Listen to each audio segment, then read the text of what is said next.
నమస్కారం. న్యాయ సేవ కార్యక్రమానికి స్వాగతం. ఇవాళ మన అంశం చెక్ బౌన్స్ కేసులు న్యాయ సహాయం. ఈ అంశంపై సలహాలు సూచనలు అందించడానికి మనతో పాటు ఉన్నారు 16వ అదనపు judge city civil court Secunderabad J Upendra Rao గారు, అలాగే న్యాయవాది జి రవిచంద్రశేఖర్ గారు. వారిచ్చే విలువైన సలహాలు సూచనలు స్వీకరిద్దాం. జడ్జి గారు, నెగోషియబుల్ ఇన్స్ట్రుమెంట్ యాక్ట్ ఏం చెప్తోంది? నెగోషియబుల్ ఇన్స్ట్రుమెంట్ యాక్ట్ ఇంట్రడ్యూస్ చేయడానికి కారణం ఏంటంటే ఫైనాన్షియల్ ట్రాన్సాక్షన్స్ స్మూత్గా ఫంక్షన్ చేయడం కోసము, ట్రస్ట్ క్రెడిబిలిటీ ఉండటం కోసం అనేది ఈ యాక్ట్ని ఎనాక్ట్ చేయడం జరిగిందండి 1881లో. ఓకే, ఈ మధ్య కాలంలో ఏమైనా సవరణలు చేశారా ఈ నెగోషియబుల్ ఇన్స్ట్రుమెంట్? ఈ మధ్య కాలంలో 2018లో 143A అనేటువంటి ఒక సెక్షన్ ఇంట్రడ్యూస్ చేయడం జరిగింది. ఆ సెక్షన్ యొక్క ఉద్దేశం ఏమిటంటే కేసు కంప్లీట్ కాకముందు, కేసు పెండింగ్ ఉండగా కూడా ఇంటీరియం కాంపెన్సేషన్ కంప్లైనెంట్ పొందవచ్చు ఎక్యూజ్డ్ దగ్గర నుంచి అనేటువంటి అదొకటి ఇంట్రడ్యూస్ చేశారండి యాక్ట్లో. ఓకే, లాయర్ గారు, అలానే చెక్కులు ఇచ్చేటప్పుడు ఎలాంటి జాగ్రత్తలు తీసుకోవాలి? చెక్కులు ఇచ్చేటప్పుడు చెక్కుని పూర్తిగా నింపి ఇవ్వడం, ఎవరికి ఇస్తున్నారో స్పష్టంగా రాయడం, తర్వాత చెక్కు ఇచ్చినప్పుడు మన అకౌంట్లో, చెక్కు ఇచ్చిన అతని అకౌంట్లో సరిగ్గా బ్యాలెన్స్ ఉండేట్టుగా చూసుకోవడం, ఇవన్నీ కూడా చూసుకోవాలి. ముఖ్యంగా ఇప్పుడు సాధారణంగా ఏం చేస్తారంటే సిగ్నేచర్ పెట్టి ఇవ్వడము, లేకపోతే అమౌంట్ రాసి ఇవ్వకుండా ఇవ్వడము, ఇట్లాంటివి చేయడం వల్ల, క్రాస్ చేయకపోవడం వల్ల చెక్కుని వేరే దుర్వినియోగం అయ్యే అవకాశం ఉంది. కాబట్టి తర్వాత అతను మిస్యూజ్ చేసే అవకాశం ఉంది. కాబట్టి చెక్కు ఇచ్చేటప్పుడు తగు జాగ్రత్తలు తీసుకొని, ఇలాంటి జాగ్రత్తలన్నీ తీసుకొని చెక్ ఇస్తే ఇలాంటి ముందు ఒకవేళ చెక్ బౌన్స్ అయినా కూడా వేరే ప్రాబ్లమ్స్ లేకుండా చూసుకునే అవకాశం ఉంటుంది. ఓకే, ఒక్కొక్కసారి ఉట్టి సంతకం మాత్రమే పెట్టిస్తారు, అమౌంట్ వేరు, డేట్ వేరు. ఇలాంటప్పుడు ఏమైనా ప్రాబ్లమ్స్ ఫేస్ చేస్తారంటారా తర్వాత? అంటే అది ఇప్పుడు ప్రస్తుతం ఉన్న లా ప్రకారం ఏంటంటే 5 years 6 years తర్వాత ఆ చెక్ కనుక వేసినట్లయితే ఏజ్ ఆఫ్ రైటింగ్ కూడా ఇప్పుడు దాన్ని ఫోరెన్సిక్ ల్యాబ్ వాళ్ళు దాన్ని డెవలప్ చేశారు రీసెంట్గా. అప్పుడు ఏమవుతుందంటే మనం ఇప్పుడు ప్రజెంట్ 7 years తర్వాత, కాలం చెల్లిపోయిన తర్వాత మనం దాన్ని నింపి వేసినట్లయితే ఏజ్ ఆఫ్ రైటింగ్ కూడా క్యాలిక్యులేట్ చేసి అవకాశం, అది చెక్ ఇచ్చిన అతనికి అడ్వాంటేజ్ అయ్యే అవకాశం ఉంటుంది. అలాంటి జాగ్రత్తలు కూడా తీసుకోవాలి. ఎప్పుడు కూడా జెన్యూన్గా చెక్ ఎప్పుడు కూడా నేనేమి ఇస్తున్నానో అతనికి తెలవాలి, అతను ఏం తీసుకుంటున్నాడో చెక్ ఇచ్చే అతనికి తెలవాలి. అప్పుడు మాత్రమే అది ఆ ట్రాన్సాక్షన్ జెన్యూన్ ట్రాన్సాక్షన్గా ఉంటుంది. ఎలాంటి దుర్వినియోగం లేకుండా చెక్కుని సక్రమంగా ఉపయోగించుకునేట్టుగా, చట్టానికి అతీతంగా కాకుండా చట్టబద్ధంగా దాన్ని ఉపయోగించుకోవడానికి అవకాశం ఉంటుంది. ఓకే, జడ్జి గారు, అలానే ఒకసారి చెక్ ఇచ్చిన తర్వాత ఎన్ని రోజుల వరకు, డేట్ వేసి ఇచ్చిన తర్వాత ఎన్ని రోజుల వరకు వ్యాలిడిటీ ఉంటుంది? 3 months వరకు వ్యాలిడిటీ ఉంటుందండి. 3 months లోపు అకౌంట్లో ప్రజెంట్ చేసుకోవాలి. 3 months లోపు ఎన్నిసార్లు అయినా అకౌంట్లో ప్రజెంట్ చేసేసుకోవచ్చు. ఓకే, అంటే ఒకసారి బౌన్స్ అయింది అనుకోండి, మళ్ళీ అదే చెక్ ని రీప్రజెంట్ చేసుకోవచ్చు అంటారా? ఒకసారి బౌన్స్ అయిన తర్వాత రీప్రజెంట్ చేసుకోవచ్చు. అది ఎప్పుడు అంటే బౌన్స్ అయిన తర్వాత లీగల్ నోటీస్ ఇవ్వకుండా ఉండాలి. ఒకసారి లీగల్ నోటీస్ కనుక బౌన్స్ అయిన తర్వాత లీగల్ నోటీస్ కనుక ఇచ్చి ఉంటే మళ్ళీ ప్రజెంట్ చేసుకోవడానికి ఉండదు. లీగల్ నోటీస్ ఇవ్వకముందు ఎన్నిసార్లు అయినా మనం ప్రజెంట్ చేసుకోవచ్చు విత్ ఇన్ 3 months లో. ఓకే, ఒక కాల్ తీసుకుందాం అండి. అల్వాల్ నుంచి మాధవి గారు. హలో మాధవి గారు, నమస్తే అండి. నమస్తే అమ్మా, చెప్పండి. అదే ఇప్పుడు చెక్ బౌన్స్ అయింది. బౌన్స్ అయిన తర్వాత 7 రోజుల వరకు ఎలిజిబుల్ ఉంటుంది మనం అప్పీల్ చేసుకోవడానికి. ఎన్ని రోజులైందండి బౌన్స్ అయ్యి? బౌన్స్ అయ్యి 3 months అవుతుంది దాదాపు నిన్నటికి. ఓకే, 90 రోజులు దాటిందా అండి? 90 రోజులు దాటిందా? 90 రోజులు దాటింది. ఓకే, జడ్జి గారు, ఒకసారి చెక్ బౌన్స్ అయిన తర్వాత మనకు బ్యాంక్ నుంచి మెమో వస్తుందండి. చెక్ ఏ రీజన్తో చెక్ బౌన్స్ అయింది అనేది మెమో వస్తుంది. ఆ మెమో మీద ఒక డేట్ ఉంటుందండి. ఆ డేట్ దగ్గర నుంచి 30 రోజుల్లోపు మనం నోటీస్ ఇవ్వాలి. మీరు ఇచ్చినటువంటి చెక్కు ఇలా ఈ రీజన్తో రిటర్న్ అయింది చెక్కు అని చెప్పేసి ఆ చెక్ అమౌంట్ పే చేయండి అని చెప్పేసి మనం 30 days లోపు, 30 రోజుల్లోపు మనం నోటీస్ ఇవ్వాలి. నోటీస్ ఇచ్చిన తర్వాత ఆ నోటీసు వారికి చేరిన తర్వాత 15 రోజులు మనం వెయిట్ చేయాలి. 16వ రోజు నుంచి మనకి కాజ్ ఆఫ్ యాక్షన్ స్టార్ట్ అవుతుంది. 16వ రోజు నుంచి మనం 45 days లోపు మనం కోర్టులో కంప్లైంట్ వేసుకోవాలి. 90 రోజులు అయిందంటున్నారు కదండి, మరి ఇప్పుడు ఏం చేయాలంటారు? 90 రోజులు అయిందంటే అయిపోయినట్టే అండి, లిమిటేషన్ బార్ అయిపోయినట్టే ఉంటుంది.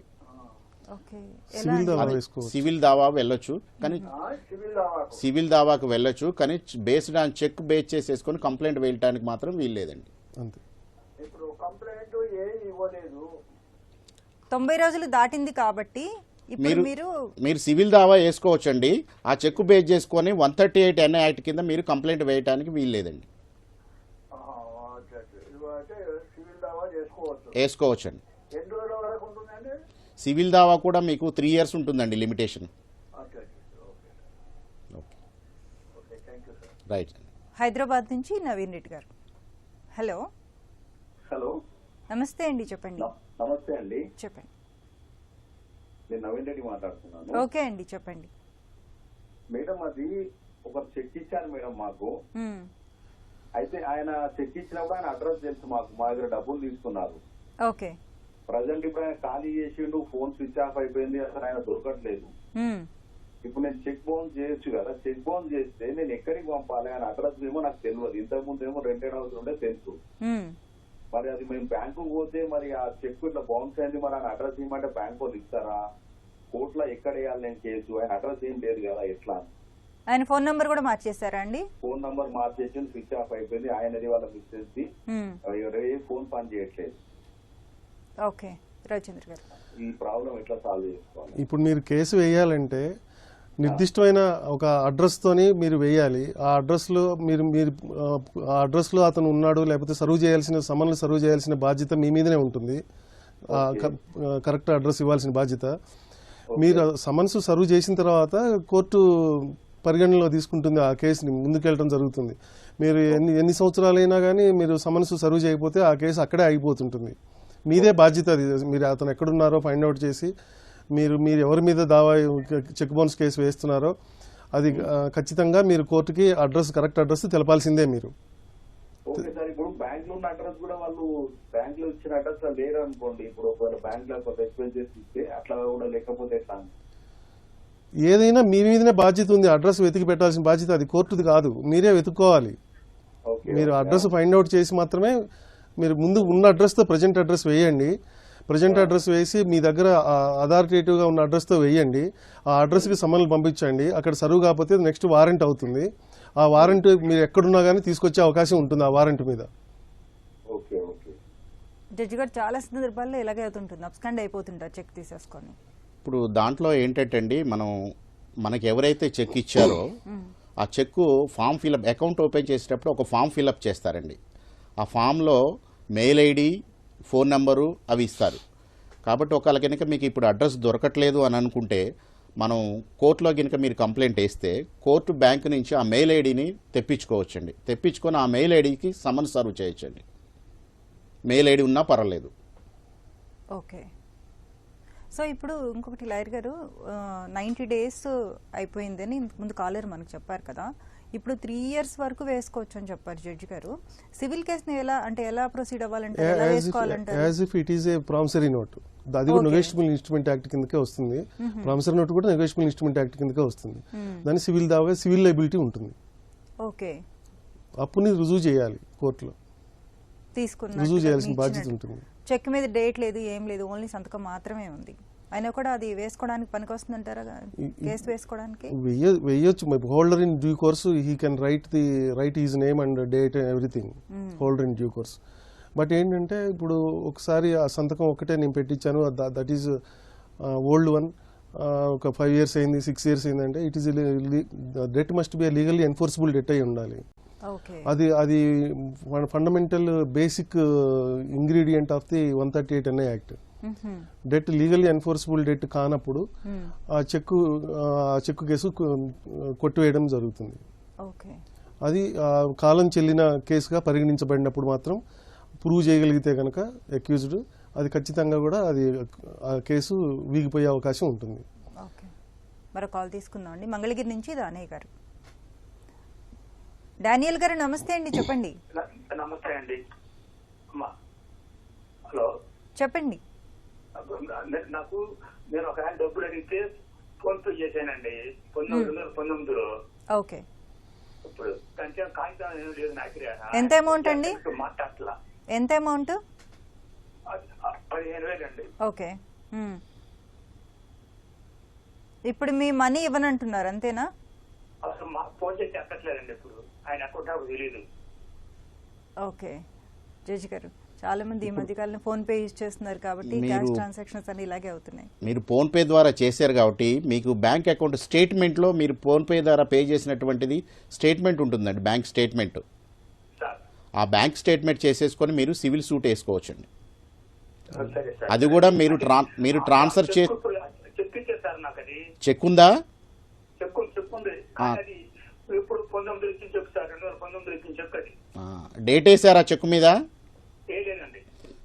చెక్ మీద డేట్ వేయలేదు కాబట్టి ఇప్పుడు మీరు డేట్ వేసి మీరు చెక్ ప్రజెంట్ చేసినా కూడా సార్ అతను వచ్చేసేసి గినక అది ఒపీనియన్ గినక పంపిస్తే ఇది పాత చెక్కు అని చెప్పేసి అది తేలితే కేసు మీరు వేసినా కూడా అది కేసు నిలబడదండి. తెలుపుతుంది సార్. అది నిలబడదండి, ఎందుకంటే మీరు డేట్ లేదు కదా. ఇప్పుడు మీరు డేట్ వేయాలంటే మీరు ఏం చేయాలి, మీరు వేసుకోవాలి ఆ డేటు. అవునండి. రేపు అతను వచ్చేసి నేను ఎప్పుడో 2019లోనో ఎప్పుడో ఇచ్చాను 5 years బ్యాక్ అని గినక అతను ఈ చెక్కుని ఒపీనియన్కి పంపించండి అని గినక ఎక్స్పర్ట్కి పంపిస్తే, అది రైటింగ్స్కి పంపిస్తే అది ఏమొస్తుందంటే మీకు ఎగనెస్ట్గా వస్తుంది. అవునండి. అప్పుడు ప్రాబ్లం అవుతుందండి, కేసు నిలబడదండి. సరే సార్. మీరు సివిల్ సూట్ వేసుకోవచ్చండి. మీరు ఆ బ్యాంక్ స్టేట్మెంట్ బేస్ చేసేసుకొని మీరు సివిల్ సూట్ వేసుకోవచ్చు. మంచిది సార్. Thank you. అది కూడా మీరు ట్రాన్స్ఫర్ చేసిన దగ్గర నుంచి 3 years లోపు వేసుకోవాలి. మరో కాల్ తీసుకుందాం అండి. హైదరాబాద్ నుంచి రామిరెడ్డి గారు. హలో మేడం నమస్తే అండి, నమస్తే మేడం. చెప్పండి. అది అమౌంట్ ఎంత ఎక్కువ పెద్ద అమౌంట్ ఉండాలా చిన్న అమౌంట్ ఉన్నా వేసుకోవచ్చా మేడం అట్లా? అసలు సమస్య ఏంటండి? సార్ నాకు ఒక అతను అమౌంట్ ఇవ్వాల్సింది తెప్పిస్తాడు మేడం. మ్మ్. అయితే అతను ఇప్పుడు ఇల్లు కూడా ఎక్కడ ఉందో తెలియదు, తెప్పించాడు. అయితే డేటు ఏం లేదు, సైన్ చేశారు కానీ. ఓకే, ఎన్ని ఇయర్స్ అయిందండి? అది ఇప్పుడు ఇచ్చేసి కూడా 7-8 months అవుతున్నారా? 7-8 months. ఓకే, అమౌంట్ ఎంత అండి? 10,000. ఓకే జడ్జ్ గారు, ఇప్పుడు ఎంత అమౌంట్కైనా చెక్ ఇస్తే చెక్ బౌన్స్ కేసు వేసుకోవచ్చండి. అది అట్లా ఏం చేయాలి సార్? నాకు అలా ప్రాసెస్ తెలియదు. చెక్కులో డేట్ వేసారా? చెక్ కూడా డేట్ లేదు, సైన్ చేసి సైన్ ఒకటి చేశాడు. ఓన్లీ సంతకం పెట్టేసి బ్లాంక్ చెక్ ఇచ్చారు మీకు.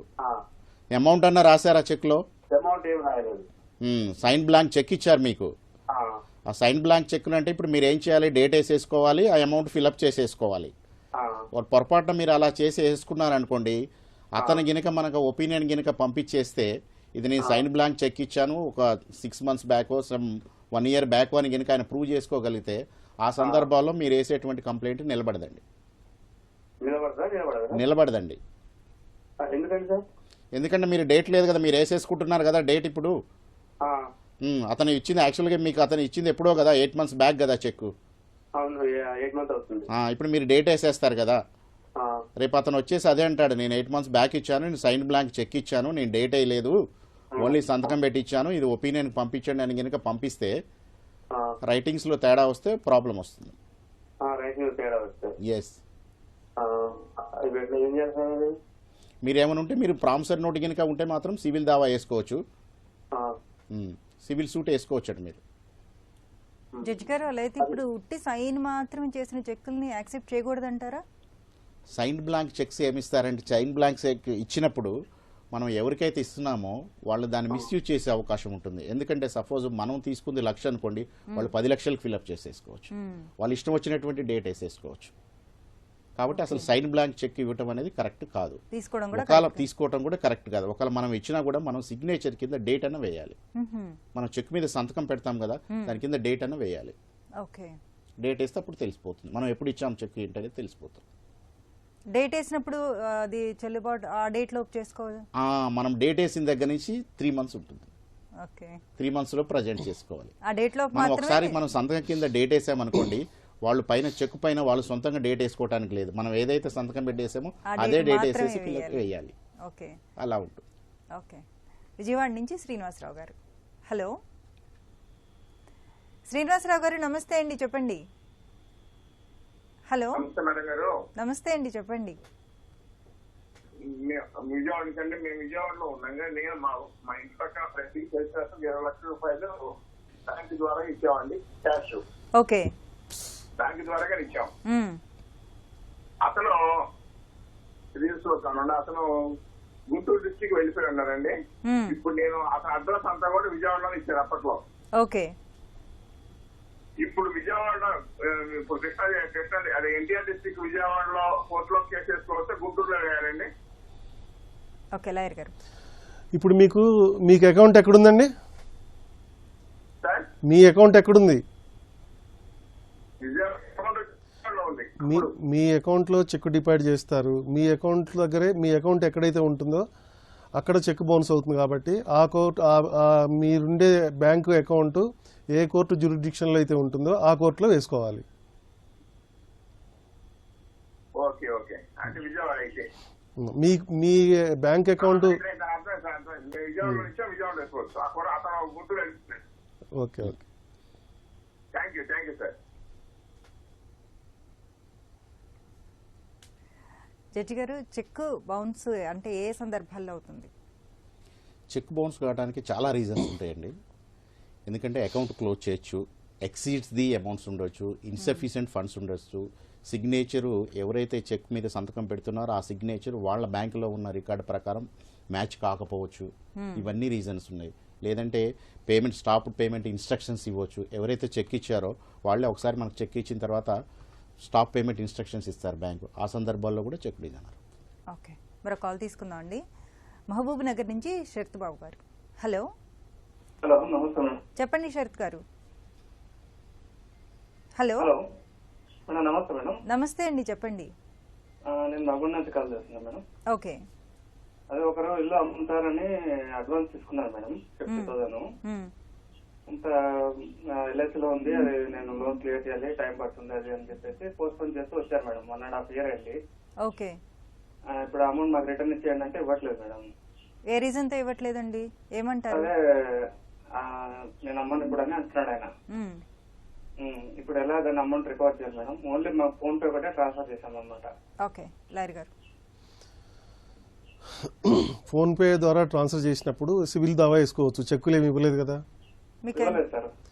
ఆ ట్రాన్సాక్షన్స్ పెట్టి మీరు రికవరీ కోసం మీరు కోర్టులో సివిల్ దావా వేసుకోవచ్చు.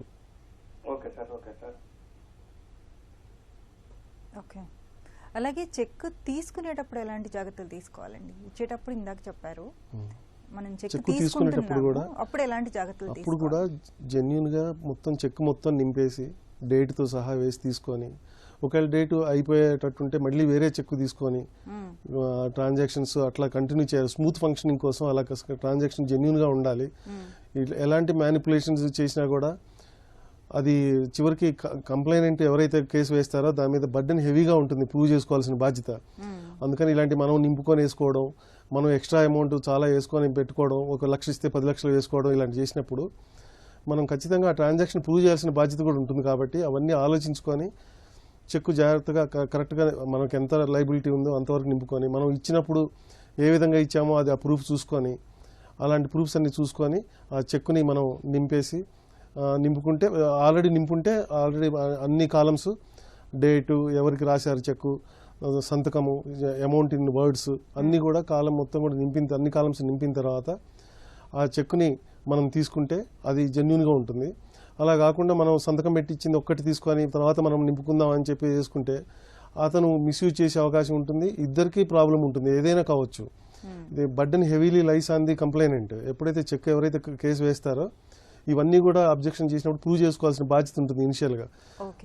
తర్వాత మాత్రమే అతని మీద బర్డెన్ షిఫ్ట్ అవుతుంది అక్యూజ్డ్ మీద. అందుకని ఇలాంటి జాగ్రత్తలన్నీ తీసుకోవాలి. ఇంకో థింగ్ ఏంటంటే మనం చూసుకోవాల్సింది కూడా ఏంటంటే మనకు చెక్ ఇచ్చే అతను నిజంగా అకౌంట్ హోల్డరా కాదా అది కూడా చూసుకోవాలి.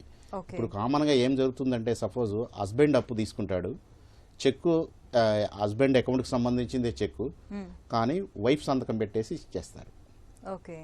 ఆ సందర్భాల్లో కూడా అది కూడా కరెక్ట్. మనకు చెక్ ఇచ్చేవాళ్ళు నిజంగా అకౌంట్ హోల్డరా కాదా, ఆ అకౌంట్కి సంబంధించినటువంటి హోల్డరా కాదా అది కూడా చూసుకోవాల్సిన బాధ్యత ఉందన్నమాట. కొన్ని సందర్భాలు ఏం చేస్తారంటే వైఫ్ ఇచ్చిన దానికి హస్బెండ్ సంతకం పెట్టిస్తారు, వైఫ్ చెక్ మీద హస్బెండ్ సంతకం పెట్టిస్తారు. చూసుకోవాల్సిన బాధ్యత మనం. నేమ్ ఉంటుంది, ఎవరైతే చెక్ ఇస్తున్నారో వాళ్ళ నేమ్ ప్రింట్ అయి ఉంటుంది. ఇప్పుడు కొత్త చెక్స్ అన్నిట్లో కూడా ఇదివరకు ఉండేది కాదు. ఉన్నా కూడా సిగ్నేచర్ పెట్టి ఇస్తున్నారు. ఇప్పుడు ఉంటే కూడా సిగ్నేచర్ వైఫ్ ఉంటే హస్బెండ్ది పెట్టడం, సార్ మన జడ్జి గారు చెప్పినట్లు అట్లా చేస్తున్నారు. మనం నేమ్ ఉన్నప్పుడు మన ఎదురుగానే మన సంతకం పెట్టి తీసుకోవాలి, ఎవరి నేమ్ ఉంటే వాళ్ళు. ఓకే, మరో కాల్ తీసుకుందాం అండి. హనుమకొండ నుంచి సాగర్ రావు గారు. హలో సాగర్ గారు, చెప్పండి. హలో మేడం, చెప్పండి. నేను ఒక డబ్బులు ఇచ్చానండి. ఓకే, హలో వినిపిస్తోంది, చెప్పండి. అసలు మాకు ఏంటంటే 1 year ముందు మాకు చెక్ ఇచ్చారు. ఆఫ్టర్ 1 year డేట్ వేసి అప్పుడే చెక్ ఇచ్చారు. ఓకే, చెక్ ఇప్పుడు మేము వేసుకుంటే తెలుస్తుందా? ఓకే జడ్జి గారు, చెక్కు మీద డేట్ ఎప్పుడు ఇచ్చారండి? ఏ డేట్ ఇచ్చారు? బిఫోర్ 1 year 25 తీసుకున్నాను, 26 డేట్ ఇచ్చారు. ఇప్పుడు ఏంటండి 2011లో ఆర్బీఐ ఒక సర్క్యులర్ ఇచ్చిందండి. ఇంతకుముందు చెక్కు 6 months లోపు వేసుకోవచ్చు. 2011 నుంచి మనం ఆ చెక్కు మీద వేసిన డేట్ దగ్గర నుంచి 3 months లోపే మనం చెక్కు ప్రజెంట్ చేసుకోవాలి. 3 months దాటితే ల్యాప్స్ అయిపోతుందండి. మేము డబ్బులు ఇచ్చి 1 year తర్వాత ఇస్తాను. ఆ చెక్ ఏంటంటే 1 year అప్పుడు డేట్ అప్పుడు డేట్ ఇచ్చాడు. ఇప్పుడు జూలై 10th 2026 డేట్ ఇచ్చాడు. మాకు 25 ఇచ్చాడు ఆ చెక్. అది జూలై డేట్ ఇచ్చారు అంటే మీరు చెప్పేది ఏంటంటే అది పోస్ట్ డేటెడ్ చెక్ ఇచ్చారు. అతను పోస్ట్ డేటెడ్ చెక్ ఇచ్చాడు. అవును, మీరు చెక్ ఇచ్చిన డేట్ దగ్గర నుంచి మీరు 3 months లోపు మీరు అకౌంట్లో ప్రజెంట్ చేసుకోవచ్చండి. వేసుకున్నాను సార్. ఈ బిఫోర్ 1 year చెక్ కదా, అది అట్లే ఉన్న మాకు ఇబ్బంది అవుతుందా అని అడుగుతున్నాను. అలా ఏం లేదండి, అతనే వేసి ఇచ్చాడు కదా, డేట్ అతనే చేసి ఇచ్చాడు కదా, అది పోస్ట్ డేటెడ్ చెక్ అంటారనమాట. ఫ్యూచర్ డేట్ రాసి ఇచ్చే చెక్కుల్ని పోస్ట్ డేటెడ్ చెక్స్ అంటాము. అతనే రాసి ఇచ్చాడు కాబట్టి ఆ డేట్ దగ్గర నుంచి మీరు 3 months లోపు మీరు అకౌంట్లో ప్రజెంట్ చేసుకోవచ్చు. అది డిజైనర్ అయితే మీరు కంప్లైంట్ కూడా వేసుకోవచ్చు. Okay, thank you sir. అదే అంటాం. ఒకవేళ ఇప్పుడు ప్రామిస్ ఉన్నట్టు ఎన్ని సంవత్సరాలు వ్యాలిడిటీ సార్? అది 3 years ఉంటుందండి. సార్ 3 years ఉంటుందండి. ప్రామిసరీ నోట్లో డేట్ రాసిన దగ్గర నుంచి 3 years లోపు మనం సివిల్ కోర్టుకు వెళ్ళాలి. ఒకవేళ ప్రామిస్ ఉన్నట్లు డేట్ రాయకుండా సంతకాలు పెట్టి మంచి తర్వాత మన డేట్ అట్లా తీసుకోవచ్చు సార్. 4-5 years తర్వాత మీరు 4-5 years తర్వాత మీరు డేట్ వేసుకొని కేసు వేస్తారు. కానీ అతను ఎవరైతే మీకు నోట్ ఎగ్జిక్యూట్ చేశారో అతను రేపు వచ్చేసి డిఫెన్స్ తీసుకుంటారు. ఏమనంటే నేను ఇది 5 years బ్యాక్ ఇచ్చినటువంటి ప్రామిసరీ నోటు నేను డేట్ వేయలేదు అని చెప్పేసి వేస్తారు. వేసేసి దీన్ని ఎక్స్పర్ట్ ఒపీనియన్కి పంపించండి అని అంటే అది ఎక్స్పర్ట్ ఒపీనియన్కి పంపించినప్పుడు ఏమవుతుంది అని అంటే రైటింగ్స్లో డిఫరెంట్ వస్తుంది కదా, అంటే ఏజ్ ఆఫ్ ఇంక్ డిఫరెన్స్ వస్తుంది. అప్పుడు ప్రాబ్లం అవుతుంది అనమాట. మరో కాల్ తీసుకుందాం అండి. మంగళగిరి నుంచి శంకర్ రెడ్డి గారు. హలో నమస్తే మేడం. నమస్తే అండి, చెప్పండి. మేడం, మేము మా చెక్ ఒకటి మా మిసెస్ నా joint account madam, check Mrs సంతకం పెట్టుకుంటే అది మా మరదలు తోడలుడు దాన్ని దొంగతనం చేశారు మేడం. ఓకే, లాయర్ నోటీస్ ఇచ్చారు మాకు. 10 లక్షలు రాసేసారు దాని మీద. బ్లాంక్ చెక్ నోట్ అది, సారీ చెక్ దాని చెక్ అది. వాళ్ళు మాకు లాయర్ నోటీస్ ఇచ్చారు మేడం. ఓకే, అర్థమైందండి. మీరు మా దగ్గర ఆ చెక్ మీద ఎవరి సంతకం ఉంది? మీ మిసెస్ దా అండి? మా మిసెస్ సంతకం ఉంది మేడం. ఆవిడదేనా చెక్? చెక్ ఆవిడది, చెక్ సంతకం కూడా ఆవిడది, కానీ డేట్ వేయలేదు. మేము సేఫ్టీ కోసం సంతకం పెట్టి పెట్టుకున్నాం బ్యాంకులో ఇవ్వడానికి, గోల్డ్ లోన్ లో డబ్బులు తీసుకోవడానికి. ఓకే, అది వాళ్ళు దొంగతనం చేశారు. జాయింట్ అకౌంటా అండి, సింగిల్ అకౌంటా? జాయింట్ అకౌంట్ అంటే మేడం జాయింట్ అకౌంటే, ఆవిడ పేరు ఉంటుంది, నెక్స్ట్ నా పేరు ఉంటుంది. అట్లా joint account. Okay, okay, bank of India madam. Okay. Lawyer గారు, ఇప్పుడు ఏమవుతుందంటే దొంగతనం చేశారని చెప్తున్నారు కదా, దొంగతనం చేసినట్టుగా మీరు పోలీస్ కంప్లైంట్ ఏమైనా ఇచ్చారా? ఇవ్వలేదు సార్. యాక్చువల్లీ చూసుకోవాలి, చెక్ నా పర్సులో ఉంది. అది ఆల్రెడీ కేసు వేసారా వాళ్ళు? వేశారు సార్. లీగల్ నోటీస్ ఇచ్చినప్పుడు మీరు రిప్లై ఇచ్చారా? రిప్లై ఇచ్చాను సార్. లాయర్ గారిని పెట్టి నేను కూడా రిప్లై ఇచ్చాను. దాంట్లో చెప్పారా మీరు దొంగతనం చేశారు, ఇట్లా చెక్ ఎత్తుకెళ్లారని? చెప్పాను సార్, చెప్పాను. మీరు కోర్టులో కేసు ఉంది కాబట్టి మీ లాయర్ గారికి ఇవన్నీ ఆల్రెడీ డిఫెన్స్ తీసుకున్నారు కాబట్టి ఫస్ట్ అతను ప్రూవ్ చేయాలి. 25 lakhs అతను మీకు ఇచ్చినట్లుగా అతను ప్రూవ్ చేయాల్సిన బాధ్యత అతని మీద ఉంటుంది. అతను ప్రూవ్ చేసిన తర్వాత మాత్రమే మీరు ఈ డిఫెన్స్ని ముందుకు తీసుకెళ్లి అతన్ని ఈ కేసు మీరు గెలవడానికి మీ వకీల్ గారు ప్రయత్నించాలి, మీ లాయర్ గారు. మీ ఇట్లాంటి డిఫెన్స్ ఆల్రెడీ తీసుకున్నారు కాబట్టి. జడ్జి గారు, ఒకసారి అకౌంట్ క్లోజ్ చేశాక మళ్ళీ చెక్ ఇస్తారు నెక్స్ట్ మంత్ ఇప్పుడు, కానీ అప్పటికే అకౌంట్ క్లోజ్ అయిపోయి ఉంటుంది. అలాంటి సందర్భాల్లో ఏం చేయొచ్చు అంటారు? అయినా కూడా చెక్ ఇచ్చిన అతను liable for punishment. Okay. Plus 138 act కింద పనిష్మెంట్ 420 కూడా వేసుకోవచ్చండి. ఎందుకనంటే ఆ చెక్ ఇష్యూ చేసే నాటికి అతనికి తెలుసు అకౌంట్ క్లోజ్ అయిందని, తెలిసి ఇచ్చాడు అని అంటే is intention is to cheat the payee. ఎవరికైతే చెక్ ఇస్తున్నారో వాళ్ళని చీట్ చేయాలనే ఉద్దేశం ఉంది కాబట్టి ఇస్తున్నారు. దాని మీద 420 కింద కూడా కంప్లైంట్ వేసుకోవచ్చు పోలీస్ కేసు. మరి కాల్ తీసుకుందాం అండి. హలో హలో, నమస్తే అండి, చెప్పండి. నమస్తే మేడం, నా పేరు కిరణ్ అండి, ఒంగోలు నుంచి. నేను ఒక ప్రముఖ చిట్ కంపెనీలో చెక్ వాడుతున్నానండి. అప్పుడు ఒక చెక్ ఇచ్చాను. నాకు కొంచెం ఇబ్బందుల వల్ల పే చేయలేకపోయినప్పుడు లీగల్ నోటీస్ సర్వే అయ్యి అప్పుడు అది చెక్ బౌన్స్ అయిందని చెప్పి 1 year తర్వాత, అది ఇష్యూ జరిగింది 2025. ఇప్పుడు నాకు సమన్స్ అనేది వచ్చాయి. యాక్చువల్ గా నేను ఇప్పుడు నుంచి కంటిన్యూషన్ గా అప్పటి నుంచి కంటిన్యూషన్ గా పే చేసుకుంటూనే వస్తున్నాను ఎవ్రీ మంత్. వాళ్ళకి నాకు సమన్స్ అనేది సర్వ్ చేస్తున్నారు. 2 times వచ్చాయి. దీనికి ఎట్లా ఏం చేయాలి వాళ్ళని అడుగుతుంటే ప్రాపర్ గా సమాధానం చెప్పట్లేదు. ఇది ఏం కాదండి, సింపుల్ కేసే, అయిపోతుంది, క్లోజ్ అయిపోతుంది అని అంటున్నారు, కానీ అది క్లోజ్ చేయట్లేదు. దానికి ఎట్లా ఏంటి పొజిషన్, నేను ఎలా క్లోజ్ చేయించుకోవాలనేది అర్థం కావట్లేదు. ఓకే జడ్జి గారు, మీరు ఫస్ట్ కోర్టు నుంచి సమన్స్ వచ్చిన తర్వాత మీరు సమన్స్ కంపల్సరీ తీసుకోవాలండి. మీరు సమన్స్ తీసేసుకొని కోర్టుకు వెళ్ళి అడ్వకేట్ గారిని ఎంగేజ్ చేసేసుకొని, ఇప్పుడు మీరు ఏదైతే చెప్తున్నారో నేను అమౌంట్ పే చేశానని చెప్తున్నారో ఆ కేసులో మీరు ఆ డిఫెన్స్ తీసుకొని మీరు కంటెస్ట్ చేయొచ్చండి ఆ కేసుని. ఒకవేళ మీరు సమన్స్ గినక తీసుకొని మీరు వెళ్ళలేదనుకోండి, వారెంట్ వస్తుంది మీకు. అది వీళ్ళేమో మీరు తీసుకోండి, మీరు పర్లేదు, మీకు ఆల్రెడీ ఆల్మోస్ట్ క్లోజ్ అయిపోతుంది, ఇంకా 6 months లో అది క్లోజ్ అయిపోతుంది సార్. కానీ మీరు సమన్స్ తీసుకోవాలండి. సమన్స్ తీసుకొని మీరు కోర్టుకు వెళ్ళండి. కోర్టుకు వెళ్ళి అడ్వకేట్ గారిని పెట్టుకొని మీరు కేసు డిఫెండ్ చేసుకోవాలి. నేను ఉండేది ఒంగోలు సార్, వాళ్ళేమో వైజాగ్ కిందే ఇచ్చారు. అదో నేను ప్రాబ్లం అయిపోతుంది. అదేం కాదండి, మీరు వెళ్ళకపోయినా పర్లేదు, క్లోజ్ అయిపోతుంది అని అంటున్నారే తప్పితే అది క్లోజ్ అవ్వడానికి ఛాన్స్ ఉందా, లోక్ అదాలత్లో క్లోజ్ చేసుకుంటాం అంటున్నారు, కానీ అది మూవ్మెంట్ రావట్లేదు. ఇప్పుడు ఆల్రెడీ ఈ మంత్ 16th ఉంది ఇంకొక వాయిదా. లోక్ అదాలత్లో సెటిల్ చేసుకోవచ్చండి కేసు. లోక్ అదాలత్లో ఎప్పుడు వాళ్ళే చేయాలంటున్నారు, మేము చేస్తామంటున్నారు. వాళ్ళ లాయర్ మిస్‌గైడ్ చేస్తున్నారా లేకపోతే అసలు ఏంటి అనేది నేను ఎలా ఫేస్ చేయాలని అర్థం కావాలి. మీకు ఇవన్నీ తెలియాలంటే ముందు మీరు కోర్టుకు వెళ్ళాలి. ఏం జరుగుతుంది కోర్టులో ఏంటనేది మీరు వెళ్ళాలి. మీరు వెళ్ళి అడ్వకేట్ గారిని పెట్టి తెలుసుకోవాలి. నిజంగా గినక మీరు ఇప్పుడు చెక్ ఎంత అండి, చెక్ అమౌంట్ ఎంత? అది ఫ్యూచర్ లయబిలిటీ అప్పుడు 1 year బ్యాక్ 1,50,000 నేను ప్రెజెంట్ చేసినట్టున్నారు. ఇప్పుడు చెక్ గినక చెక్ అమౌంట్ ఎంత ఉందో ఒక్కసారి వినండి సార్. ఒకసారి చెక్ అమౌంట్ ఎంత ఉందో ఆ చెక్ అమౌంట్ గినక మీరు కోర్టుకు వెళ్ళి కోర్టులో డిపాజిట్ చేస్తే మీ కేసు క్లోజ్ అవుతుందండి. ఆ 138 NI యాక్ట్ కంప్లైంట్ వరకు క్లోజ్ అవుతుంది. ఇప్పుడు ఇది నాకు రెగ్యులర్ గా పే చేసుకుంటూ ఉన్నాను కదా, దానికి కూడాను ఈ ప్రాబ్లం చేయాల్సిందేనా? నేను ఇష్యూ ఇప్పుడు మీరు రెగ్యులర్ గా పే చేస్తున్న సంగతి మీరు కోర్టుకు వెళ్ళి చూపిస్తేనే కదా తెలిసేది. మీ మీద కేసు వేసిన అతను చూపెట్టాడు, పే చేస్తున్నాడని చెప్పడు.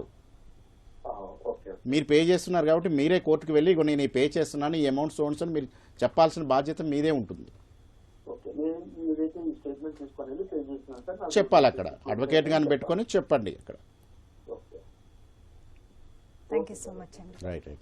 ఇప్పటి వరకు మనం చెక్ బౌన్స్ కేసులు న్యాయ సహాయం అంశంపై సలహాలు సూచనలు స్వీకరించాం. వచ్చే శనివారం 9:30 న్యాయసేవ కార్యక్రమంలో మళ్ళీ కలుసుకుందాం. అంతవరకు సెలవు. నమస్కారం.